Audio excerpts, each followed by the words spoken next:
लूका प्रारंभिक कलीसिया के आधिकारिक इतिहासकार थे। उनका विवरण यीशु के अन्य स्वीकृत जीवन वृत्तांतों मत्ती, मरकुस और यूहन्ना के समानांतर चलता है। हमें बाइबल के बाहर के स्रोतों जैसे कि जोसेफस में भी इसकी पुष्टि मिलती है। लेकिन जब ऐतिहासिक रिकॉर्ड की बात आती है तो लूका प्रेरितों के काम नामक 2 खंडीय रचना हमें यीशु के जीवन और पृथ्वी पर उनकी सेवकाई के तात्कालिक परिणामों का एक सावधानीपूर्वक संकलित निरंतर विवरण प्रदान करती है।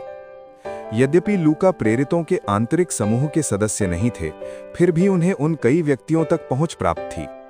लूका के सुसमाचार और प्रेरितों के काम की भूमिका में वे अपने लेखन के तरीके को इस प्रकार बताते हैं। मुझे भी ये उचित जान पड़ा कि सब बातों का आरंभ से ठीक ठीक अनुसरण करके हे परम प्रतिष्ठित थियोफिलुस, तेरे लिए क्रम से लिखूं, ताकि तू उन बातों की निश्चयता जान ले जिनकी शिक्षा तुझे दी गई है। लूका अध्याय 1 पद 3 से 4।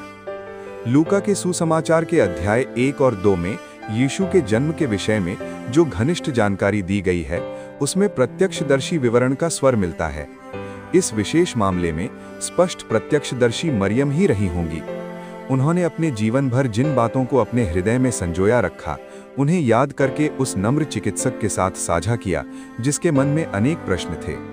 प्रेरितों के काम की एक विशेषता वो है जिसे हम वाले खंड कहा जाता है। जब लूका पौलुस की यात्राओं का वर्णन करते हैं तो कभी-कभी हम शब्द का उपयोग करते हैं, जो इस बात का सूक्ष्म संकेत है कि वे स्वयं भी उन घटनाओं के सहभागी थे। यदि ये सही है तो लूका पहली बार त्रोवास में पौलुस की मिशनरी टोली में शामिल हुए। पौलुस लूका को प्रिय वैद्य कहते हैं।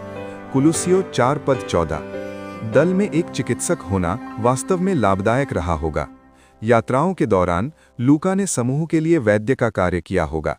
न केवल पौलुस की पुरानी बीमारी का उपचार किया, बल्कि उन घावों और चोटों का भी इलाज किया जो मारपीट, पत्थरवाह और अन्य हिंसक व्यवहार के कारण सुसमाचार प्रचारकों को सहने पड़े। चूंकि लूका एक सहायक और अभिलेख रक्षक थे, न कि पब्लिक वक्ता, इसलिए संभव है कि उन्हें अपने साथियों की तुलना में कुछ कम कठोर अत्याचार सहने पड़े हों। फिर भी लूका ने यीशु के लिए अपने हिस्से का कष्ट अवश्य सहा। उन्होंने कैसरिया से रोम तक की अंतिम यात्रा में पौलुस का साथ दिया। वर्ष का समय इस पहले से ही खतरनाक यात्रा को और अधिक जोखिमपूर्ण बना रहा था। जब उनका जहाज तूफानी हवाओं में फंस गया, प्रेरितों के काम 27, तो लूका ने जीवित बचे व्यक्ति की निष्पक्षता और प्रत्यक्षदर्शी के विवरण के साथ उस संघर्ष का वर्णन किया। ये 2 सप्ताह की कठिन परीक्षा थी जिसने हर यात्री को परखा। माल्टा में जहाज टूटने के बाद लूका ने अपनी चिकित्सीय दृष्टि से 2 घटनाओं का वर्णन किया। पौलुस को एक विषैले सांप ने काटा, लेकिन उन्हें कोई हानि नहीं हुई, जिससे द्वीपवासियों में हलचल मच गई। इसके अलावा उन्होंने एक महत्वपूर्ण व्यक्ति की बीमारी को ज्वर और पेचिश के रूप में पहचाना, परंतु परमेश्वर ने पौलुस की प्रार्थना के द्वारा चंगाई प्रदान की। उस कष्ट का तत्काल उद्देश्य था। परंपराएं लूका की मृत्यु के विषय में एकमत नहीं है।